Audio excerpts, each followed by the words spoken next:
Amber Canoy here with Everyday Kentucky on WKYT, and we are in Ashland today. Big reveal here at Community Hospice. Your big volunteer luncheon. Rod Hieneman is with us, so let's talk about that big reveal. We're not making them wait. It's right behind us. Right. An amazing painting. I know. So tell us a little bit about the backstory. Okay. Well, try to make it a short story if I can. At our care center here in Ashland, we have been doing a renovation, refresh, if you will. My board of directors approved a nice amount of money for us to do what I just said, refresh the place, make it more up to date. And during that process, what I learned is that, or what I saw, is that we truly didn't have artwork that illustrated or depicted what we do as caregivers in hospice care. So I talked to my secretary, Beth Heine, and said, hey, we need to figure this out. And she recommended that we commission an artist. And we actually had one of those right in our own home, right in our own house. Our bereavement coordinator, bereavement director, Rachel Swindler's fiance, Jared Snyder, is an artist locally. Yeah. So I called him up and asked him if he'd be interested. He does amazing work. And he said, well, send me 10 words that poetically describe what you do in hospice, along with 5 images. And I didn't want to do this by myself, okay? So I gathered up my leadership team. We did a brainstorming session for about an hour or so and came up with actually 14 words because we had some ties, we didn't want to leave all the words out. So we came up with those words and the 5 images, sent them over to Jared.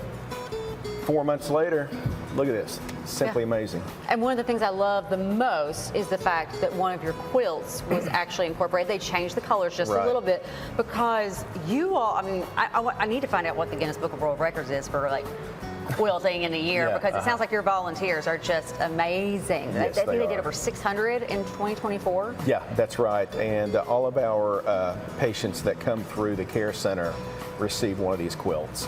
And it's really, it's turned into part of who we are at the care center. These quilts are pieced together by some amazing artists in their own sense. Yeah. And Jared actually did a painting without a quilt.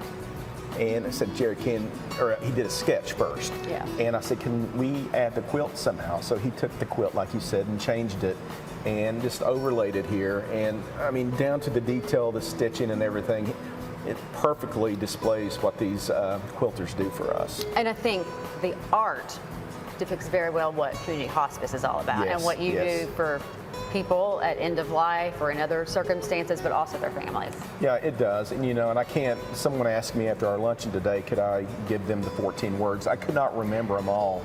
But, if you look at this, it definitely, we're not officially a faith-based organization, but faith and ministry is very much a part of what we do. And if you look at this, some people see angel here, some people see hands lifting someone up towards heaven. This could be a new body, that could be an angel, and that's what I love about the artwork. And one of the really neat things that Jared did, he took our logo. All this doesn't look like our logo. It's part of our logo, the candle that's in our logo. And I love how he illustrated that part of it, and the feathers and just the new body and touch, the hands.